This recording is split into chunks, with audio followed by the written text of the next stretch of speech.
할렐루야. 네, 마음의 소원을 가지고 하나님을 예배하기 위하여 하나님의 집을 찾은 우리 모두에게 하나님께서 은혜와 평강을 허락하여 주실 줄로 믿습니다. 또한 말씀의 은혜가 저에게도 그리고 여러분에게도 함께하기를 간절히 축원합니다. 이서부화에 이런 이야기가 있습니다. 따스한 봄날 수많은 개구리들이 연못가에서 개골개골 노래하면서 놀고 있었습니다. 그 개구리 무리 중에는 멋진 꿈을 가진 개구리도 한 마리 있었습니다. 그 개구리의 꿈은 하늘을 나는 것이었어요. 하지만 그 개구리는 자신이 폴짝폴짝 뛰어다닐 수는 있지만 하늘을 날 수는 없다라는 것을 너무나 잘 알고 있었습니다.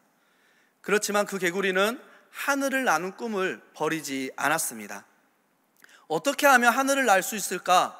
어떻게 하면 저 하늘을 날 수 있을까? 그렇게 고민하던 중에 좋은 생각이 떠올랐습니다. 그것은 하늘을 나는 새를 의지하는 것이었죠. 개구리는 새 중에서 자기를 잡아먹지 않을 착한 새 한 마리를 꼬십니다. 새야 새야, 내가 하늘을 날고 싶은데 좋은 방법을 생각해냈어. 내가 나뭇가지 입으로 꽉 물고 있을 테니까 너는 내가 물고 있는 그 나뭇가지를 발로 꽉 잡고 하늘을 날아줘. 그러면 나도 하늘을 날 수 있잖아. 개구리의 말에 착한 새는 흔쾌히 동의했습니다. 그러면서 하는 말이, 근데 내가 하늘을 날고 있을 때 만약 네가 말을 하면 높은 하늘에서 떨어져서 죽을 수도 있어. 그러니까 날고 있는 중에는 절대로 말하면 안 돼 라고 이야기를 했어요. 드디어 결전의 날이 됐습니다. 개구리는 자신의 입에 꼭 맞는 나뭇가지를 골라서 입에 꽉 깨물었습니다. 입으로 꽉 깨물었어요. 착한 새는 개구리가 꽉 물고 있는 그 나뭇가지를 발로 잡고 날개를 쳤습니다. 착한 새의 날개짓에 새와 개구리가 모두 하늘로 날아 올랐습니다. 하늘을 날고 있는 그 개구리를 보면서 연못가에 모인 수많은 개구리들이 환호성을 지르면서 하늘을 날고 있는 개구리를 부러워하는 거예요.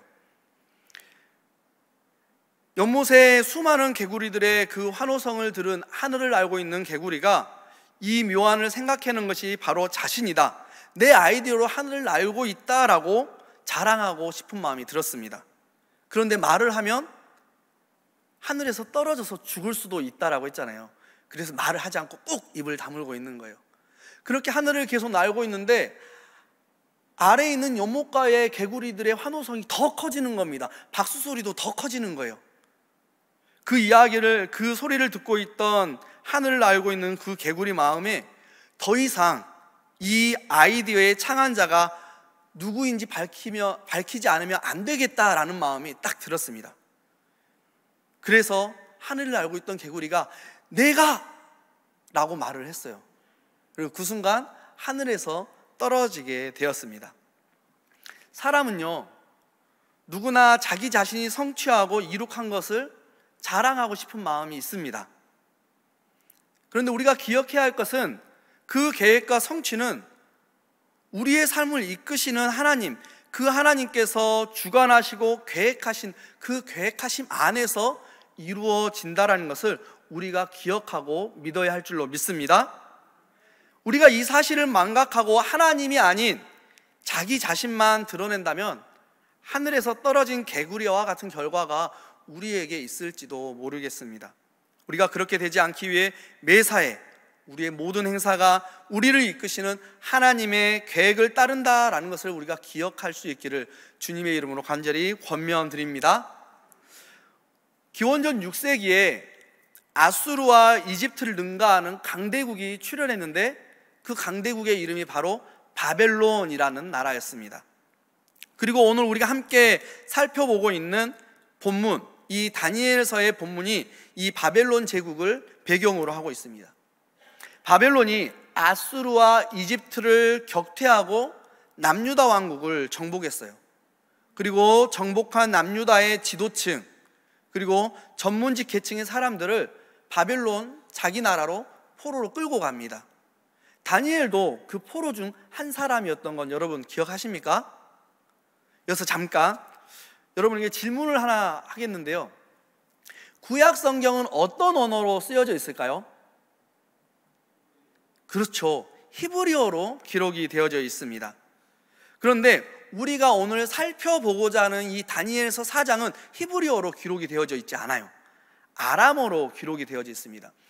구약 성경의 거의 대부분의 모든 책들이 히브리어로 기록되어져 있는데 다니엘서 4장을 포함한 극소수의 본문들은 아람어로 기록이 되어져 있습니다. 그리고 또 특이하게도 이 아람어로 쓰여진 다니엘서 4장의 주어, 즉 화자가 다니엘이 아닙니다. 여러분들이 4장을 읽어보면 아시겠지만 다니엘이 화자가 아니라 느부갓네살 왕이 화자로서 이야기를 하고 있습니다. 이런 점을 미루어 볼 때 다니엘서 4장은 느부갓네살 왕이 직접 경험했던 하나님에 대한 증언을 다니엘서 4장에서 하고 있다라는 것을 우리가 유추해 볼 수가 있습니다. 다니엘서 4장의 내용은요, 느부갓네살 왕의 통치 후반부의 이야기입니다. 모든 정복, 사역 및 건축 등을 거의 다 맞춰 놓음으로 국내외적으로 번영하고 안정되고 또 풍요로움의 극치를 누리고 있었어요. 그 상황을 배경으로 하고 있습니다. 하루는 이 느부갓네살 왕이 잠을 자다가 하나님께서 보여주시는 꿈을 꿉니다. 그 꿈이 너무나 무서운 거예요. 그런데 도대체 이 꿈이 무엇을 의미하는가, 그것을 알 수가 없었습니다. 그래서 느부갓네살 왕은 나라 내에 그리고 나라 외에 있는 점쟁이들과 술객들을 모두 불러 모아서 자신이 꾼 꿈에 대한 해몽을 하라라고 명령을 합니다. 하지만 그 누구도 느부갓네살 왕의 꿈을 해몽하지 못해요. 결국 느부갓네살 왕은 우리가 다 알고 있는 한 사람, 누구죠? 다니엘. 그렇죠? 다니엘을 부릅니다. 그리고 다니엘에게 꿈 이야기를 해줘요. 느부갓네살 왕이 다니엘에게 했던 그 꿈 이야기는 바로 이렇습니다. 땅 중앙에 큰 나무가 한 그루가 있는 거예요. 여러분 생각해 보세요. 땅에 큰 나무 한 그루가 있는데 그 나무가 점점 자라더니 하늘을 찌를 만큼 나무가 자랍니다. 그래서 어디서나 볼 수 있는 거예요. 동, 서, 남, 북 어디서나 나무를 볼 수 있을 정도였습니다. 그리고 그 나무의 잎사귀는 너무나 아름답고 열매는 또 풍성했어요. 그래서 육체에 있는 모든 생물들, 즉 사람이든 땅의 짐승이든 하늘의 새들이든 그 나무 곁으로 와서 열매를 먹으며 그 잎사귀의 그늘에서 쉼을 누렸습니다. 그런데 갑자기 느부갓네살 왕이 꿈을 계속 꾸고 있는 거예요. 갑자기 하늘에서 천사가 내려와 큰 소리로 명령을 하는 겁니다. 그 명령의 내용은 나무를 베어버려라, 가지를 자르고 잎사귀를 떨어내고 열매를 다 치워라. 그래서 짐승과 새들은 모두 다 쫓아버려라. 또 뿌리의 그루터기는 땅에 남겨놓되 철과 놋줄로 그 남겨진 그루터기를 묶어버려라. 그리고 그렇게 묶은 그루터기는 들로 던져져 짐승과 함께 이슬을 맞고 짐승과 같은 마음으로 7회를 보내게 해라 라는 것이었습니다. 그리고 이어지는 것은 그렇게 하는 이유가 이어지고 있어요. 그렇게 하는 이유는 인생들로 하여금 지극히 높으신 자가 자기 뜻대로 나라를 다스리고 누구에게든지 나라를 줄 수 있다는 것, 그리고 지극히 천한 사람이라도 지극히 높으신 자가 원하신다면 그 나라의 주인으로 세울 수 있다라는 것을 보여주기 위함이다라고 천사가 이야기를 합니다. 그리고 나서 느부갓네살 왕이 꿈에서 깬 거죠. 이 이야기를 다니엘에게 다 해줬습니다. 다니엘이 느부갓네살 왕의 이야기를 듣더니 꿈 해석하기를 주저하는 거예요. 그래서 왕이 이야기를 해요. 벨드사살, 다니엘의 바벨론 이름입니다. 쉽게 말하면 다니엘, 주저하거나 걱정하지 말고 꿈 해석을 내게 해주시오, 내가 듣겠소 라고 이야기를 해요. 다니엘이 꿈 해몽을 하기 전에 이렇게 이야기합니다. 왕이시여, 이 꿈이 왕이 아니라 왕의 원수에게 내려졌으면 더 좋았겠습니다 라고 말을 해요. 그러면서 왕의 명령대로 꿈을 해석합니다. 그 내용은 이것이에요. 큰 나무는 누구를 가리킨다면 왕을 가리키는 거예요. 그리고 그 나무가 하늘을 찌를 듯이 높이 자라고 그 나무의 잎사귀가 아름답고 열매가 풍성하고 사람들과 동물들이 다 모이는 것은, 그 나무 주위로 모이는 것은 왕의 권위와 권세와 영향력이 땅끝까지 미칠 것이다 라는 것을 표현하고 있습니다 라고 해몽을 해줍니다. 너무 좋죠. 그런데 나무를 베어버리고 잎사귀를 떨어내고 가지를 자르고 그 밑둥이를 그루터기를 철과 놋줄로 묶고 들에 던져져 7회를 보낸다라는 것은 지극히 높으신 자가 왕의 자리에서 끌어내고 들에서 짐승들과 같이 풀을 뜯으며 7회를 보내게 할 것이다 라는 것입니다 라고 설명을 해줍니다. 너무 극단적입니다. 그러면서 그 이유가 7회가 지난 후에 왕이 지극히 높으신 자, 즉 하나님이 이 나라의 통치자임을 깨닫게 하기 위함이고, 그렇게 깨달았을 때 다시 왕위를 돌려줄 것입니다 라고 왕에게 꿈 해석을 다 해줘요. 그리고 마지막으로 혹시 높으신 분의 이 계획이 바뀔 수 있도록 왕께서는 많은 공의를 행하시고 가난한 자를 긍휼히 여기시면서 죄악에서 멀리 하십시오, 그렇게 당부함으로 오늘 본문 29절부터 이어지는 바로 직전의 내용이 끝이 납니다. 그러면서 오늘 본문이 이어지고 있어요. 이제부터 저희가 하나님 말씀을 제대로 살펴보는 거예요. 29절 함께 한번 읽어보도록 하겠습니다. 29절 같이 읽습니다. 시작. 12달 지난 후에 내가 바벨론 왕궁 지붕에서 거닐세. 아멘. 본문 29절은 다니엘의 꿈 해석이 있은 후 12개월, 즉 1년이 지났다라는 것을 우리에게 보여주고 있습니다. 그런데 그 직전 28절에 이렇게 기록을 하고 있습니다. 28절이에요. 이 모든 일이 다 나 느부갓네살 왕에게 임하였느니라. 느부갓네살 왕의 꿈에 대한 이 다니엘의 꿈 해석이 다 이루어졌는데, 다니엘의 꿈 해석 후 1년이 지난 후에 그렇게 되었다라고 28절과 29절에 우리에게 그 상황을 설명을 해주고 있습니다. 그러면 그 꿈이 어떤 모습으로 이루어졌을까?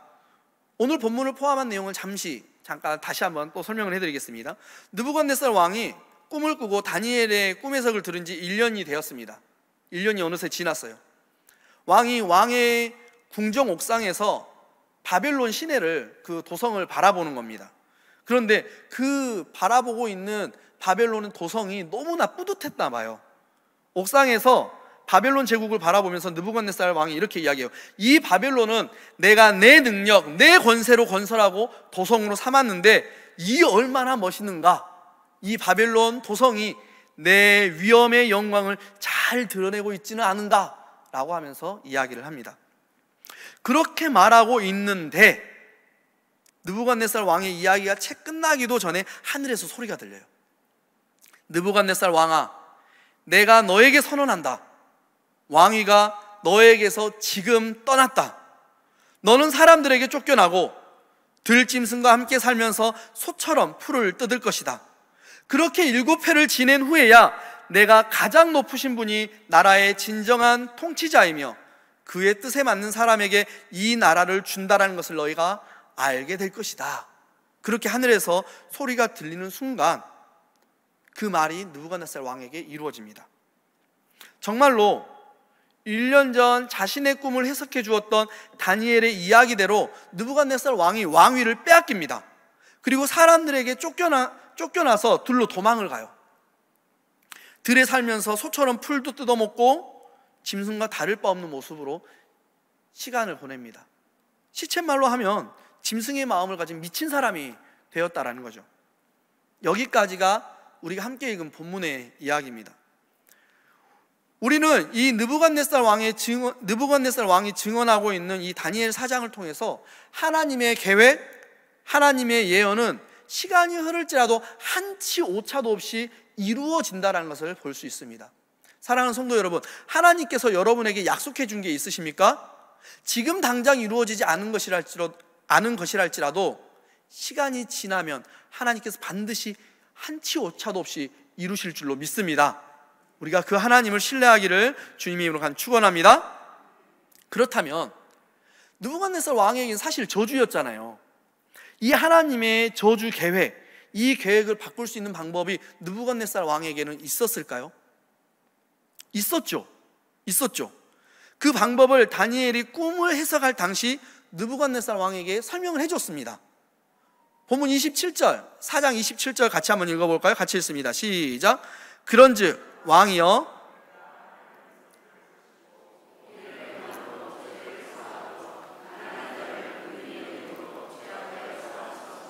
그리하시면 왕의 평안함이 혹시 장구하리이다 하니라. 아멘. 느부갓네살 왕이 자신을 향한 하나님의 계획을 바꾸어 평안함을 누릴 수 있는 방법을 다니엘이 4장 27절에서 설명을 하고 있습니다. 그것은 공의를 행함으로 죄사함을 받고 가난한 사람을 긍휼히 여김으로 죄사함을 받는 것이었습니다. 여기서 죄를 사하다, 죄사함을 받았다, 죄악을 사하고 라는 말은 죄악에서 멀리 떠났다라는 것을 의미를 하고 있어요. 그렇게 공의를 행하고 가난한 사람을 긍휼히 여김으로 죄에서 멀리 떠나면 당신을 향한, 느부갓네살 왕을 향한 저주의 계획을 하나님께서 바꾸실 것이다 라고 다니엘이 느부갓네살 왕에게 조언을 하고 있습니다.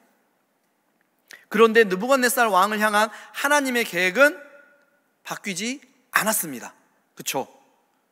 근데 그렇다고 해서 성경에 느부갓네살 왕이 공의를 행하지 않았다, 가난한 사람들을 긍휼히 여기지 않았다라는 말이 기록되어 있지는 않습니다. 단지 성경은 이 느부갓네살 왕을 향한 하나님의 계획이 변경되지 않고 그대로 이루어진 이유에 대한 단서만 우리에게 제공을 하고 있어요. 그 단서가 다니엘서 4장 37절 하반절에 나와 있습니다. 우리 같이 한번 읽어볼게요. 화면에 나와 있습니다. 그의 일이 다 진실하고 그의 행하심이 의로우심으로 교만하게 행하는 자를 그가 능히 낮추심이라. 아멘. 느부갓네살 왕은 자신의 마지막 때에 이렇게 고백하고 있습니다.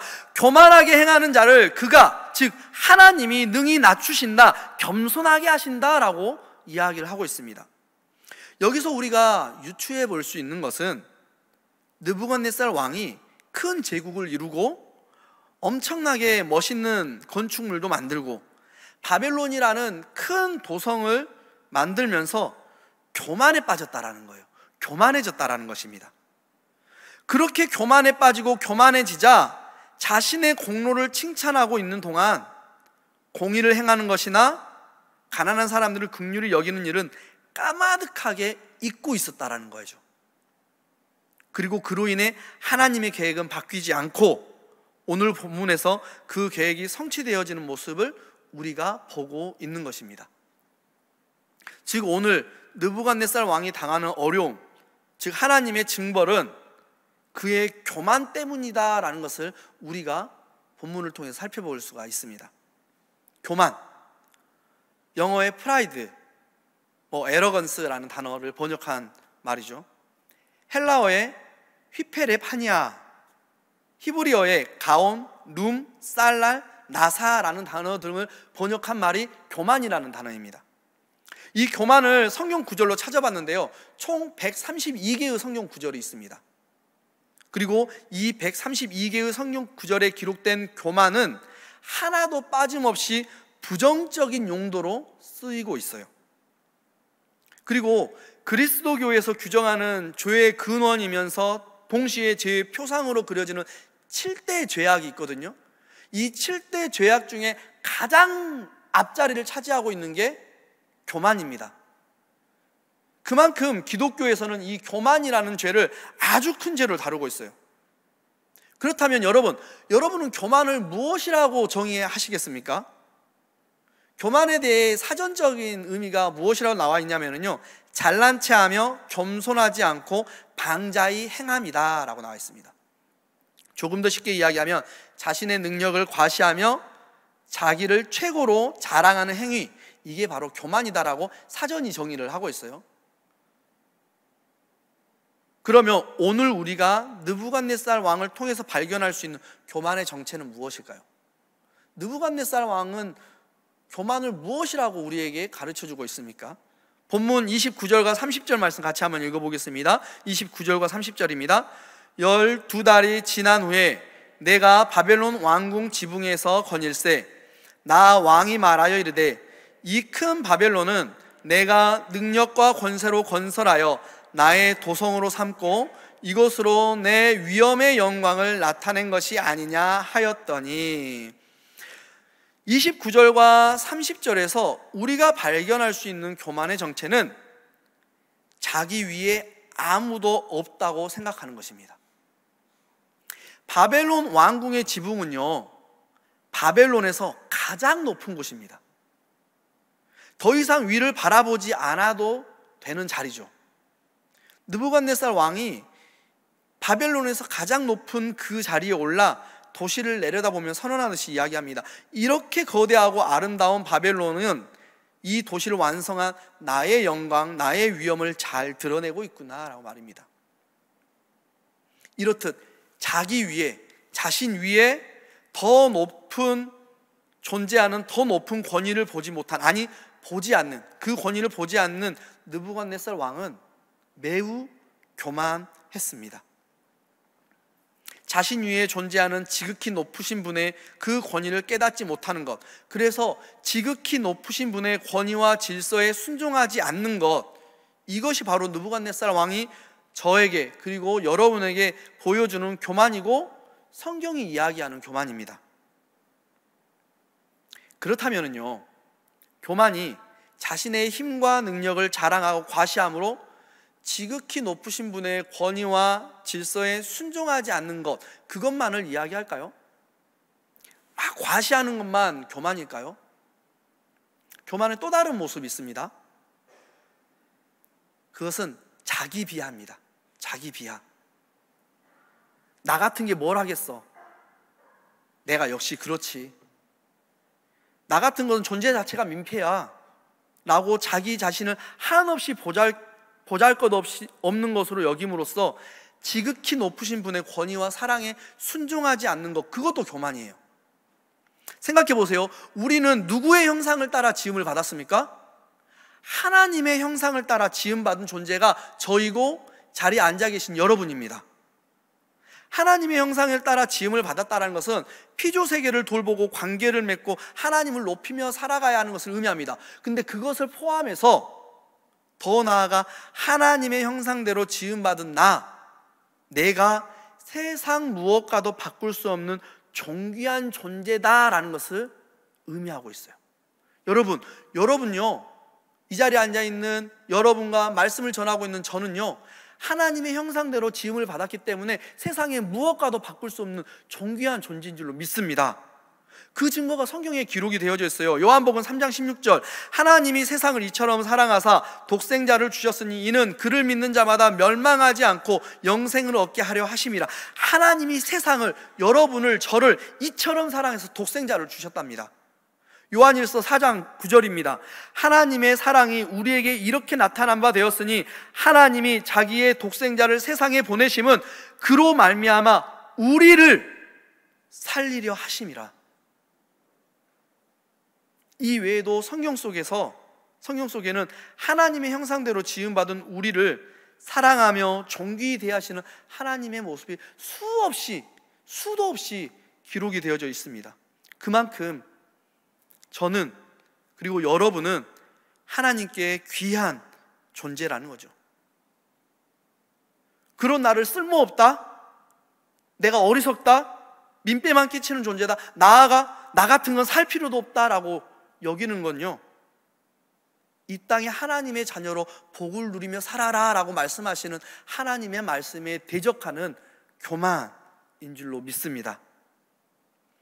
자기 과시, 자기 비하라는 이 교만의 공통점은요, 지극히 높으신 분의 권위, 질서, 그리고 그분의 사랑에 대적하는 것입니다. 하나님께서 이런 교만한 자들을 가만두지 않으시고 반드시 책망하시고 심판하십니다. 그렇게 함께 예배드리는 우리 모두가 교만하지 않고 하나님의 권위와 질서, 그리고 하나님의 사랑에 합당한 삶을 살아갈 수 있기를 간절히 소망합니다. 그렇다면 우리가 어떻게 교만하지 않고 하나님의 권위, 하나님의 질서, 하나님의 사랑에 합당하게 살아갈 수 있을까요? 그 비결이 오늘 본문 다음에 나오는 34절에 기록이 되어져 있어요. 우리 34절 말씀 같이 한번 읽어봅니다. 같이 읽습니다. 시작. 그 기한이 참에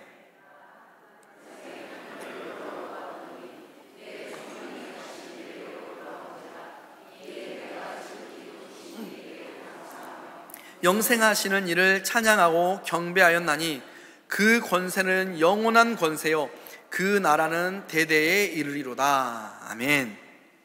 34절에서 발견할 수 있는 하나님의 권위와 질서와 사랑에 합당한 삶을 살아가기 위한 방법은요, 하늘을 우러러보는 것입니다. 느부갓네살 왕은 1년 전 자신의 꿈을 해석했던 다니엘의 꿈 해석이 하나도 빠짐없이 성취되어진 것을 보면서 하나님에 대한 신앙을 갖습니다. 그래서 하나님이 약속한 기한 7회라는 그 기한이 다 찼을 때 느부갓네살 왕이 가장 먼저 한 것은 하늘을 우러러 본 것입니다.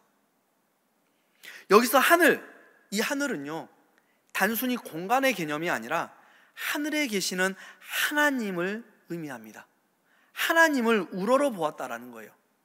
느부갓네살 왕이 하늘에 계신 하나님을 우러러 보았다라는 것은요, 그가 하나님의 주권을 인정하게 되었다라는 것을 뜻합니다. 그래서 그가 자신의 입술로 이렇게 고백을 해요. 34절 하반절입니다. 내가 지극히 높으신 이에게 감사하며 영생하시는 이를 찬양하고 경배하였나니 그 권세는 영원한 권세요 그 나라는 대대에 이르리로다. 느부갓네살 왕의 이 신앙 고백은 지극히 높으신 분이신 하나님께서 나라를 다스리시는 분이시며 원하신다면 그 나라를 누구에게든지 주실 수 있는 분이다 라는 고백입니다. 그렇습니다. 우리가 하나님의 권위에 순종하고 그분의 질서를 따르며 하나님의 사랑을 온전히 누리는 삶을 결단하고 고백하기 위해서는 먼저 하늘에 계신 우리 하나님을 우러러 보아야 합니다. 하늘에 계신 우리 하나님의 주권을 인정해야 한다는 거예요. 우리가 그렇게 하나님을 우러러보며 하나님의 주권을 인정할 때 우리의 인생에서 교만이 사라지고요, 참된 겸손을 얻게 되는 줄로 믿습니다. 내 힘으로 내 인생을 살려 하지 않고 온 우주를 다스리시는 하나님의 나라와 하나님의 의를 위한 삶을 살게 되어진다는 거예요. 하나님을 우러러보고 그분의 주권을 인정할 때 그렇게 되는 것입니다. 이 자리에 앉아있는 하나님을 예배하는 우리 모두가 하나님을 우러러보며 하나님의 주권을 인정하여 하나님의 권위에 순종하고 그분의 질서를 따르며 하나님의 사랑에 합당한 삶을 살아갈 수 있기를 주님으로 간절히 축원합니다. 말씀을 정리합니다. 느부갓네살 왕, 그가 더 이상 위를 바라보지 않았을 때 그는 지극히 교만한 자가 되어 하나님의 징벌을 받게 됐습니다. 왕의 자리에서 쫓겨나 동물의 수준까지 낮아질 정도로 지극히 낮아진 거죠. 느부갓네살 이 사람이 왕이라는 신분을 빼앗기고 지극히 낮아졌을 때 그는 드디어 자신의 참된 모습을 볼 수 있게 되었습니다. 모든 것을 빼앗긴 후에야 인생이란 아주 무력한 것, 가장 높으신 지극히 높으신 분이 없으면 보잘것없는 먼지와 같은 것임을 깨닫게 되었습니다.